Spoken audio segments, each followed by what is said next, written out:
So we're going to start with the first Hasidic interpretation of the Megillah, and that comes from chapter 1, verse 22. And the verse says, "Vayishlach svar makom medinot hamelech," and the king ordered that scrolls should be sent out to all the provinces of the kingdom, medina kechtava, to each province according to its language, every man according to his tongue, that every man should be that every man should be sorer beveto, should be the ruler of his house, umedaber kol shonamo, every person will be the ruler of his house and speak the language of his people.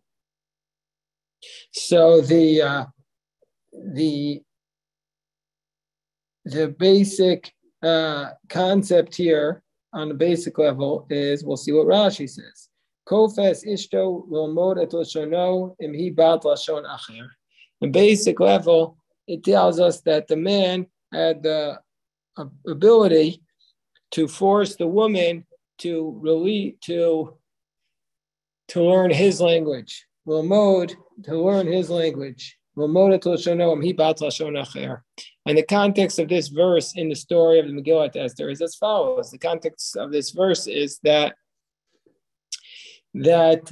Vashti had refused to listen to the summons of Achashverosh. Achashverosh had summoned Vashti to come to his party, and she had refused to go.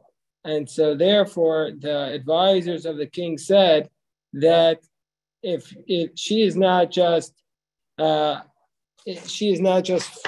rejecting you, but all the women will hear about this, and then all the women will stop listening to their husbands. And so therefore, you have to make this decree, and as a result of this, all the women will give honor to their husbands. Now, of course, scholars have pointed out this maybe just sounds like a silly decree. Like, well, I mean, why is the king getting involved in marital relations?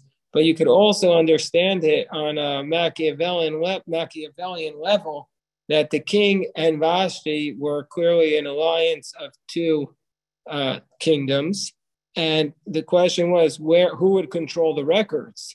So if the king is ruling that the rule is that all the records follow the male, he's basically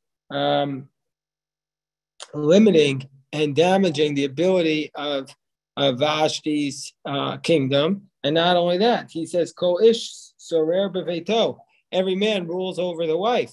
So we might have thought that this is the power struggle that was going on there, but it wasn't just a power struggle between a husband and wife. It was a power struggle between two kingdoms. And that's kind of indicated by the fact that it was that King Achashverosh is making this party at the beginning of his power. At the beginning, when he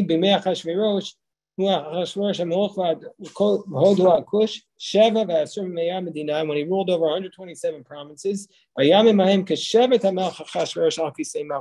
the king started to sit on his throne. So meaning to say, as Rashi says, once the kingdom became his, once he was established.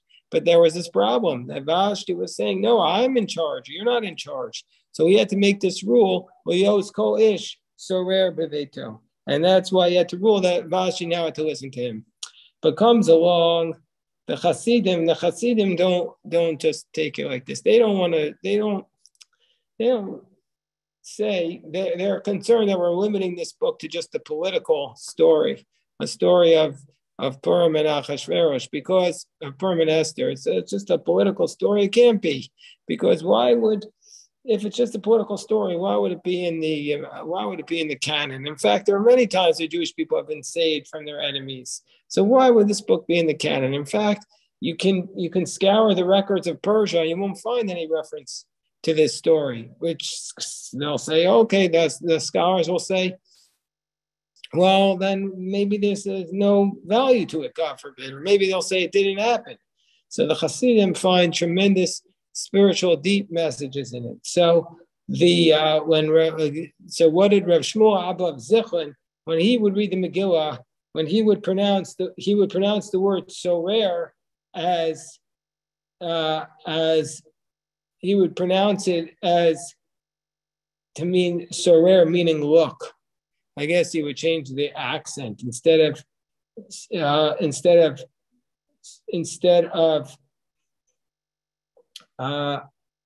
sorer, he would say shorer.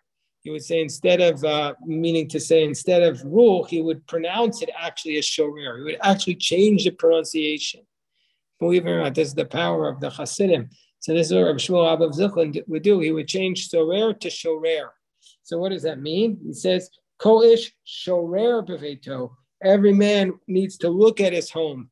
Every person needs to look at their home, and that everybody has to look closely and constantly at the tone of what goes on in our household. That's how he would read it, not as a message of power and authority of who's in charge in the household, but he would look at it as a question of, you take this as an opportunity to be aware of what's going on in your household. Look inside ourselves. So that's the first Hasidic interpretation. Let me just pause here.